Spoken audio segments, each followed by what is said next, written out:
many letters we write, they just ignore us. Hit delete on their emails.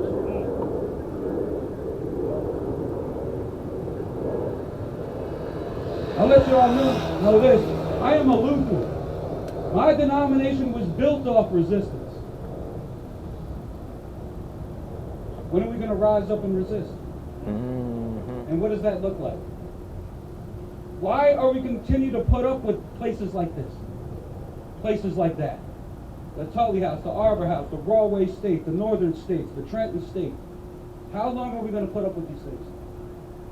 We can't lock our problems away. Because you don't like how somebody looks, you're just going to stick them in a cage so they're out of sight and out of mind? You think their loved ones are not going to be out here calling for them to be released, calling for justice? We need to do better, y'all. I'm not trying to proselytize you to nothing. I just want you to see that human spirit that dwells in every single person. And I always tell these folks behind the gate, they done sold their soul. But as long as they got breath in their lungs, they could put their little key cards and whistles and batons away and come join us. Yeah. Right? That's right. Yes.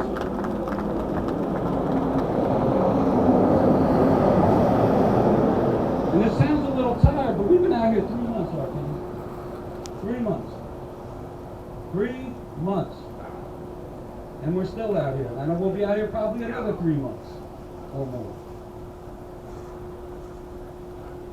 When is this going to stop? When are these so-called elected officials going to grow a pair and actually do something about it? Talk is cheap. See, some people will pray with their words. I'm a type of pastor that prays with his hands and feet. We need action. We need to stand together in solidarity because all of us are created to be the change that's needed now. All of us. Doesn't matter what walk of life you come from. You could be Christian, you could be Buddhist, Muslim. It doesn't matter. Know them by their fruits. It doesn't matter. You could be agnostic. You don't even have a belief in God. But you do believe in the common humanity of us all. And that's the point that can unify all of us to be the change. See, it's quiet out here. See, there was times we were coming out here that we were getting assaulted by ICE agents, shot with rubber bullets, hit with tear gas. That happened.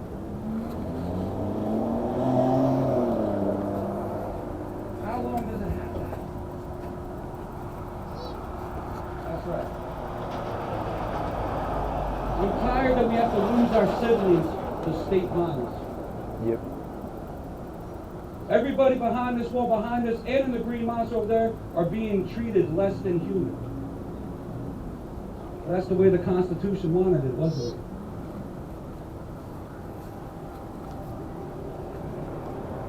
See, one thing a lot of folks forget to realize when they said all men are created equal, they weren't talking about our black and brown siblings.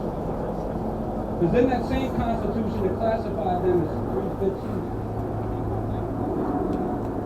So no, I don't want to follow the Constitution. I think we need to dream and think of something new. Right? Where everybody is created equal.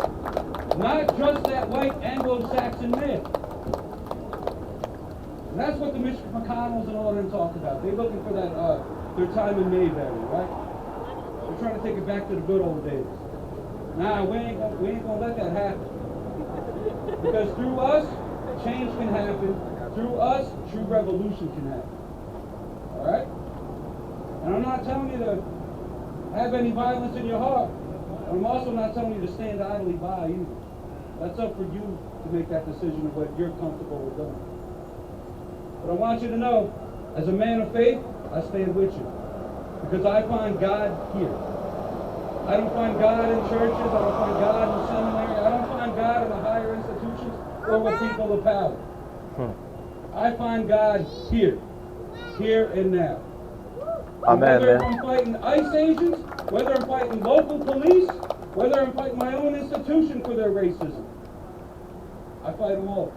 Because that's what God has called me to do. And I ain't nobody. That's right, Jesus. Amen. I ain't nobody. As I've told you all this before, I've served time in places like this. But also somewhere I read that God uses the foolish things of this world to conform the wise. And I look in the mirror every day and I'm like, that's cool, foolish thing. Right? But that shows you God can use anybody. When you don't think you can be used, if you think the problem is too great, I'm going to quote Mother Teresa for you.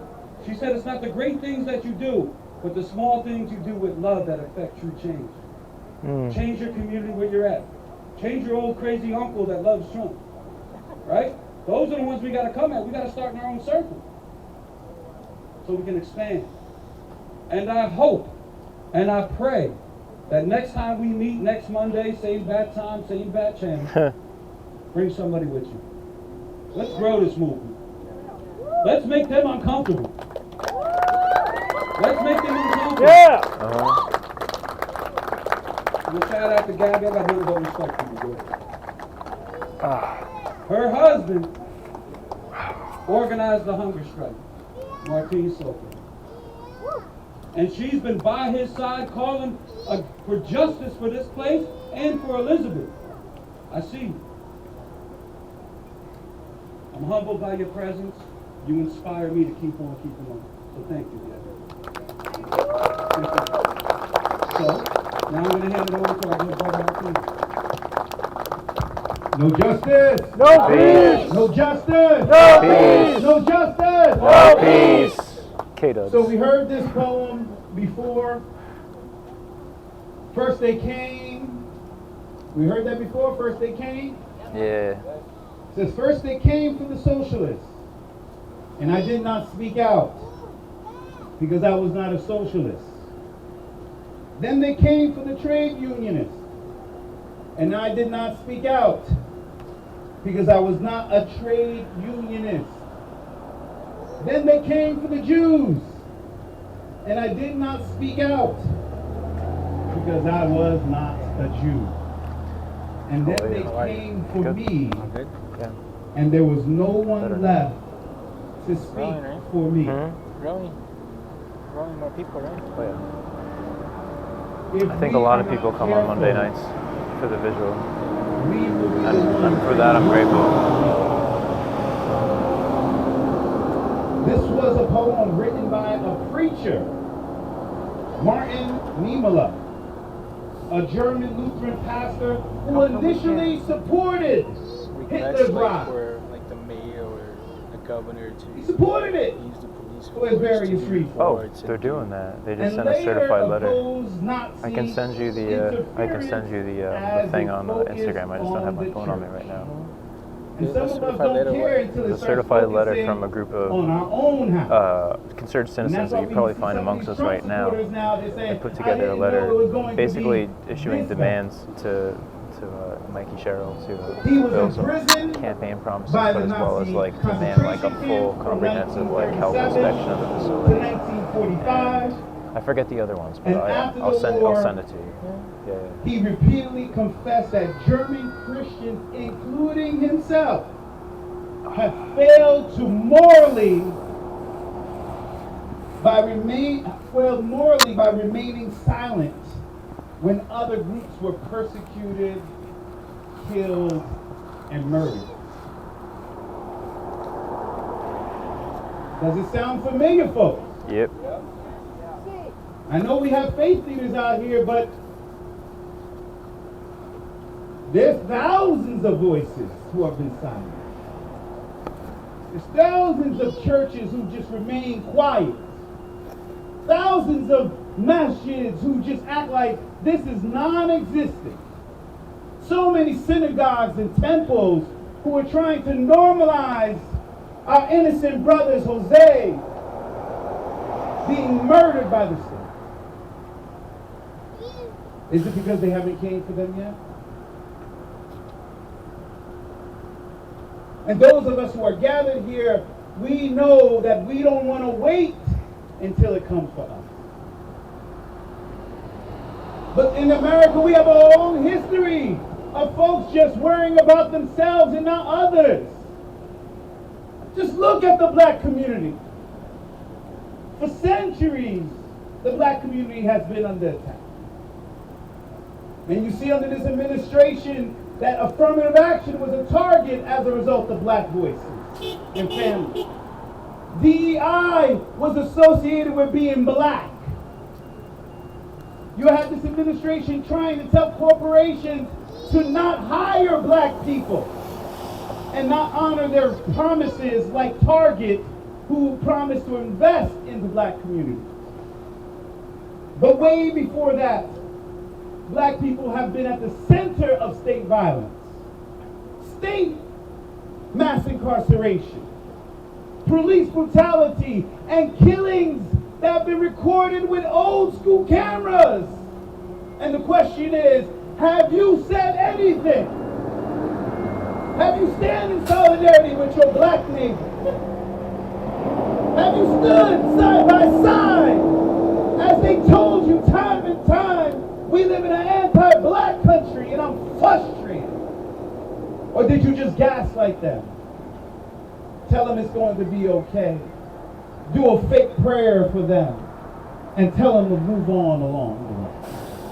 That you're overreacting.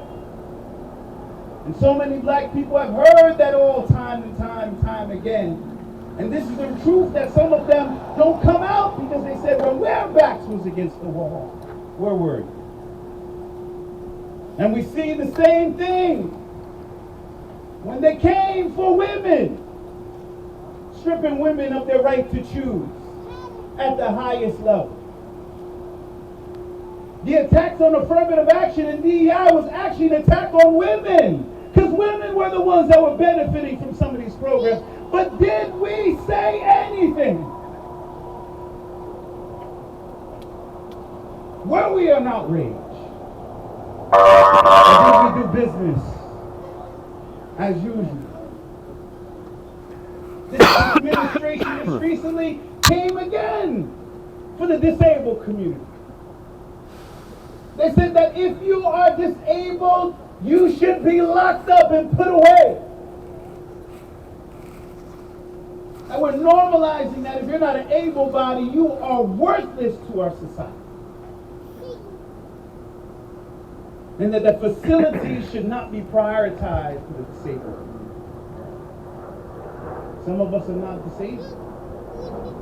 Some of our family members are not disabled. But did we leave them hanging because they didn't come to us? Huh? Did we leave them hanging?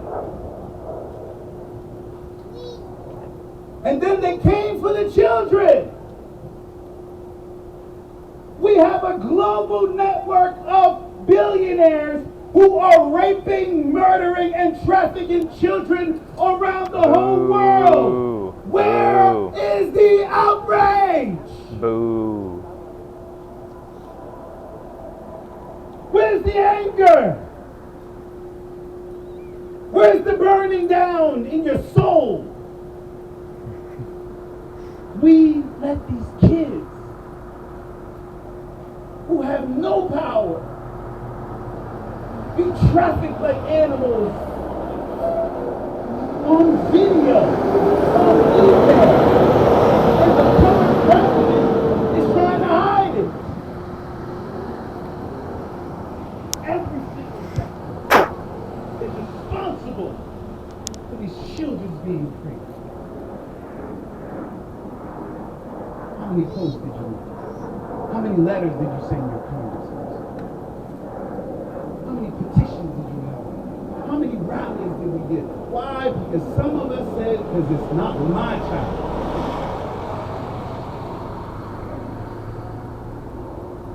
The LGBTQ community. We've been abandoning that community for such a long time, especially the faith community. How can you be a church and your primary issue, your primary concern is about trans people? You are an embarrassment to the gospel of Jesus Christ.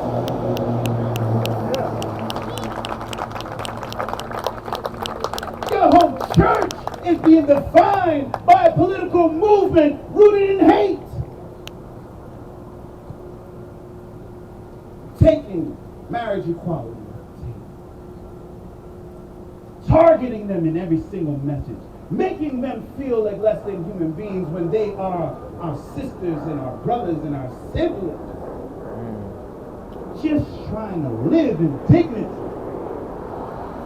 And some of us, we have to tell the truth, have said nothing because we're too afraid of the backlash.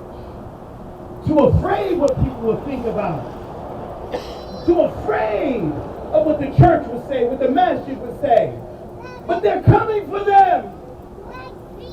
But because that's not me, I stay strong. And we see what's happening with the undocumented community. Being criminalized every single day. Being told that they're invading this nation.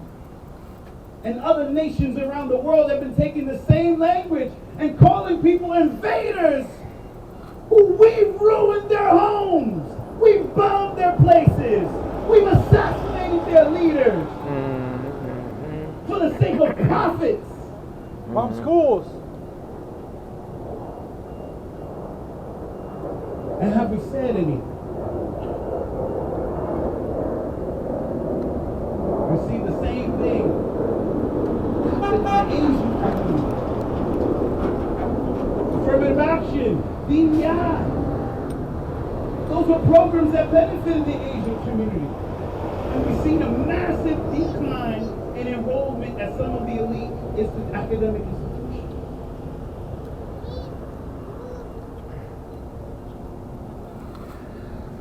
So we've said